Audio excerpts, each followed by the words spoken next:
Hi there, welcome back to my views and news. Three new stories. Firstly, it seems that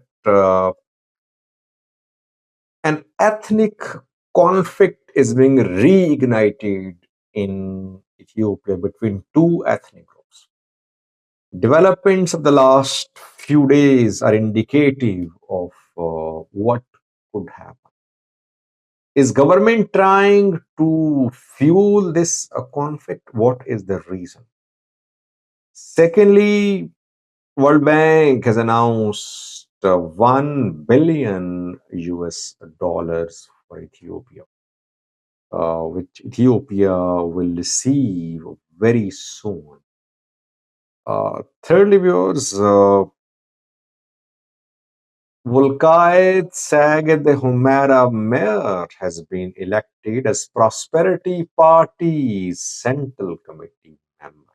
How significant is this development?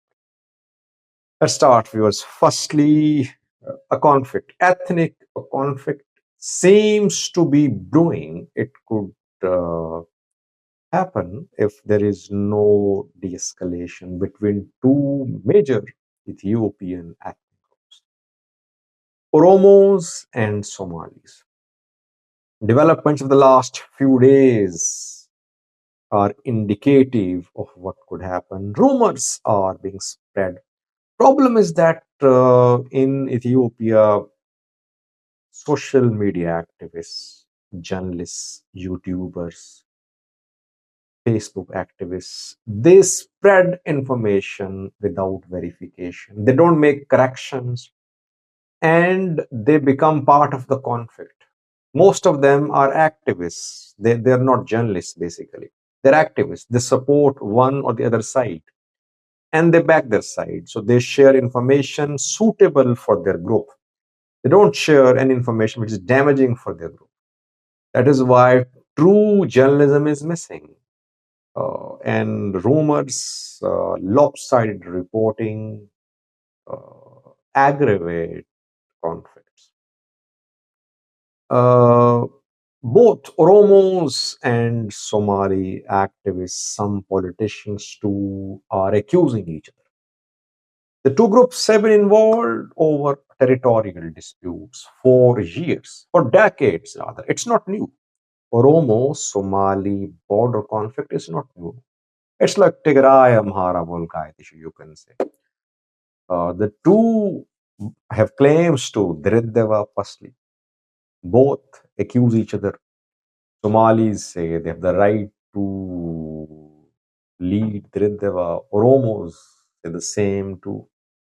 Then Muyale on Ethiopia-Kenya border, both have dispute over the status of Muyale.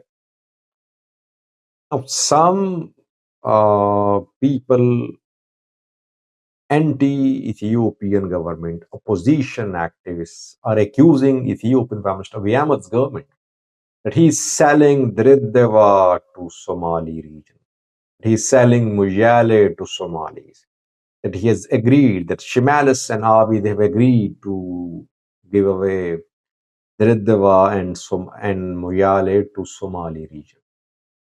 On the other hand, Somali activists are claiming that Oromia regional government wants to annex more Somali territories and Driddeva, they're trying to annex Driddeva.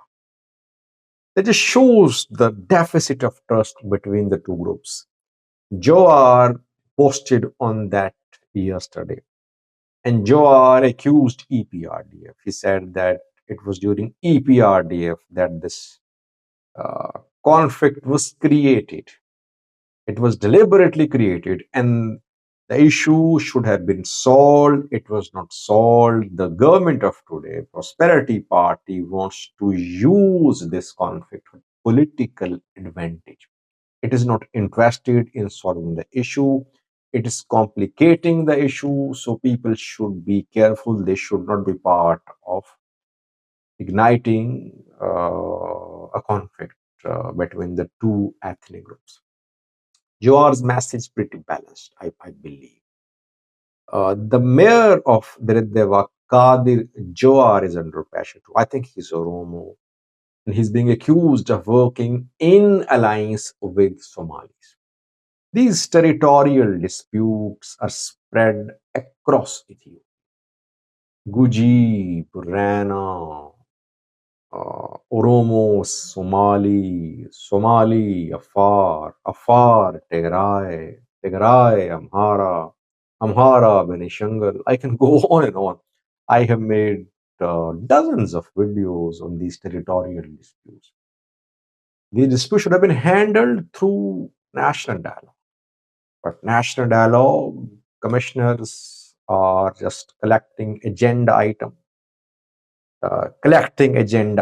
for months, for years rather, and they have delivered nothing. I mean, they should have solved at least territorial disputes. They should not perhaps work to solve bigger issues like constitution, etc. At least smaller regional level issues should have been solved by dialogue commission by now. But they wasted time. They are making money. They're being paid high salaries, just collecting agenda items and doing nothing. Secondly, viewers, World Bank has announced to give 1 billion US dollars to Ethiopia. World Bank and IMF last year signed financing agreements with the Ethiopian government. These are direct financing agreements. It's a sort of budgetary support, you can say. These are not development agreements. Some are development agreements too, but IMF and World Bank signed direct financing agreements too because Ethiopia needed cash last year. Its birr was under pressure. It had no dollars, so it signed direct financing agreements, bailout packages. World Bank is going to give 1 billion US dollars to Ethiopian government in July, reportedly. So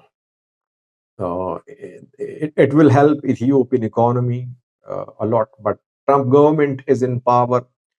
I think a lot depends on Trump Ethiopia relations. If Trump Ethiopia relations deteriorate, Ethiopia could face problems. USAID wrapping up operations in Ethiopia, CDC stopping operations too. If debt rescheduling does not happen, and IMF and World Bank they start dragging their feet, Ethiopian economy could be in real trouble. I hinted at this in the last video too. Trump so far is busy internally, and he's busy about the issue of migrants, about the issue of tariffs. Economy is keeping him busy. But when he turns to Africa and he sees Ethiopia as Chinese or Russian ally, then he will take action, I think, and then Ethiopia could be in trouble. Economically, problem is that Ethiopian economy is now dependent on Western institutions, US like World Bank and IMF. Thirdly, viewers, Volkai Sagade Humera Mayor has been elected the member of Central Committee of Prosperity Party.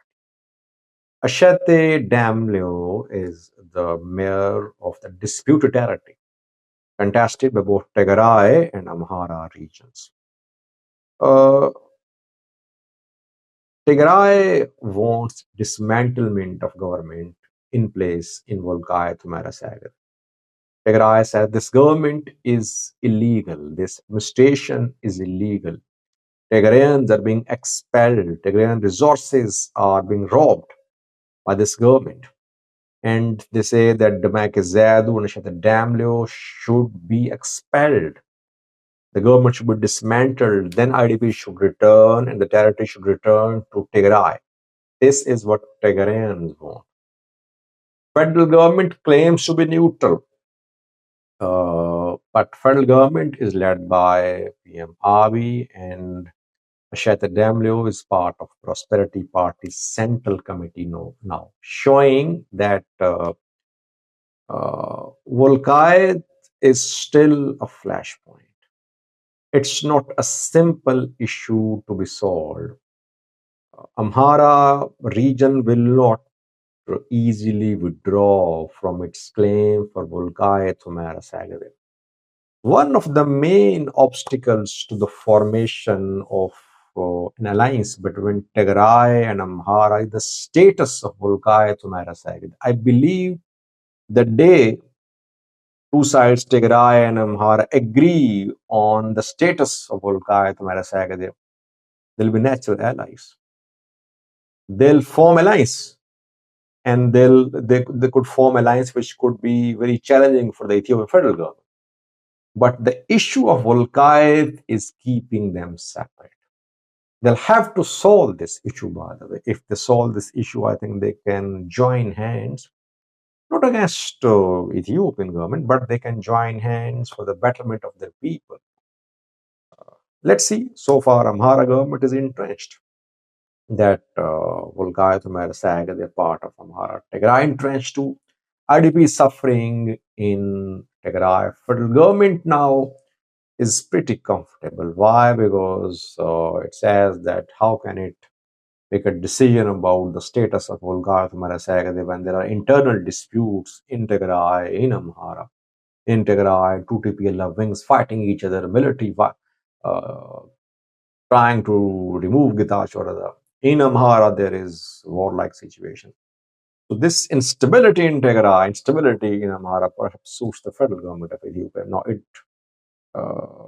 won't have to make big decision about the status of Welkait. Thank you for watching.